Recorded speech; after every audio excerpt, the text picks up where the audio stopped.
नमस्कार। आज की ये जानकारी उन सभी के लिए है जिनके पास जीएसटी रजिस्ट्रेशन है। देखिए, सरकार ने ना बैंक अकाउंट से जुड़ा एक नियम अनिवार्य कर दिया है और इसे समझना और मानना बिजनेस के लिए अब बहुत ज्यादा जरूरी हो गया है। तो चलिए सीधे इस जरूरी चेतावनी की बात करते हैं। असल में एक नया नियम लागू हुआ है और इसका पालन करना अब हर एक जीएसटी धारक के लिए मतलब कंपल्सरी है। और अगर इस नियम को नजरअंदाज किया गया तो नतीजा बहुत साफ और सच कहूं तो काफी गंभीर है। जीएसटी रजिस्ट्रेशन कैंसिल तक हो सकता है। सोचिए, ये किसी भी बिजनेस के लिए कितनी बड़ी मुसीबत बन सकता है। मतलब सारा कामकाज ही रुक जाएगा। तो सवाल उठता है कि भाई आखिर ये नियम है क्या? ये जोड़ा है बैंक अकाउंट से, और सिर्फ कोई भी बैंक अकाउंट नहीं, खास तौर पर करंट अकाउंट से। नियम एकदम सीधा और साफ है। हर जीएसटी होल्डर को एक करंट बैंक अकाउंट खुलवाना ही होगा, और सिर्फ खुलवाना नहीं, उसकी सारी डिटेल्स अपने जीएसटी रजिस्ट्रेशन में अपडेट भी करानी होंगी। अच्छा, सरकार ऐसा क्यों कर रही है? इसका सीधा सा मकसद है बिजनेस के लेन देन में और ज्यादा पारदर्शिता, मतलब ट्रांसपेरेंसी लाना। और हाँ, एक बहुत जरूरी बात, यहाँ सेविंग्स अकाउंट यानी जो बचत खाता होता है वो नहीं चलेगा, सिर्फ करंट अकाउंट।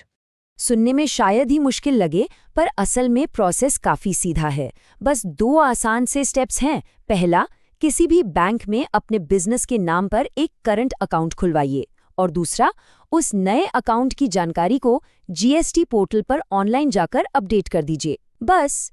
लेकिन इस पूरे प्रोसेस में जो सबसे जरूरी, सबसे क्रिटिकल चीज है वो है टाइम। जी हाँ, इसे पूरा करने के लिए एक बहुत ही सख्त डेडलाइन रखी गई है।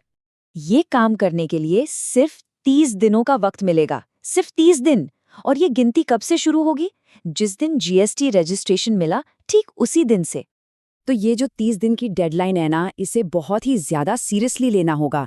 इसको हल्के में लेने का मतलब है कि आप सीधे सीधे नियम तोड़ रहे हैं और अपने बिजनेस को एक बहुत बड़े रिस्क में डाल रहे हैं। तो चलिए, अब बात करते हैं कि अगर कोई इस डेडलाइन को पूरा नहीं कर पाता तो होगा क्या। जैसा कि हमने शुरू में ही बताया था, इसका परिणाम बहुत सीरियस है। देखिए, यहाँ पर बस 2 ही सिचुएशन बन सकती हैं। अगर नियम का पालन किया गया तो जीएसटी एक्टिव रहेगा और बिजनेस स्मूथली चलता रहेगा, कोई दिक्कत नहीं। लेकिन अगर नियम का पालन नहीं हुआ तो समझिए कि जीएसटी रजिस्ट्रेशन सीधा कैंसिलेशन के खतरे में आ जाएगा। तो अब सवाल ये है कि आगे क्या करना है, क्या स्टेप्स लेने हैं। चलिए, जो मुख्य बातें हैं उन्हें एक बार फिर से जल्दी से समझ लेते हैं। इसे एक तरह की क्विक चेकलिस्ट समझ लीजिए। सबसे पहली बात, करंट अकाउंट कंपलसरी है सभी जीएसटी होल्डर्स के लिए।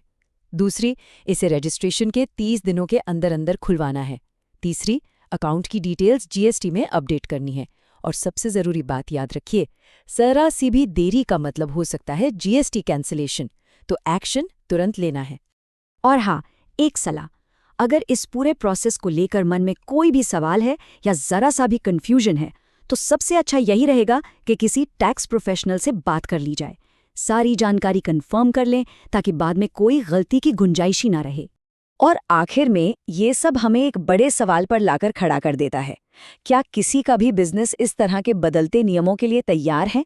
देखिए, ये सिर्फ एक नियम को फॉलो करने की बात नहीं है। ये इस बारे में है कि भविष्य के लिए बिजनेस करने के तरीकों को कितना मजबूत और फ्लेक्सिबल बनाया जाए।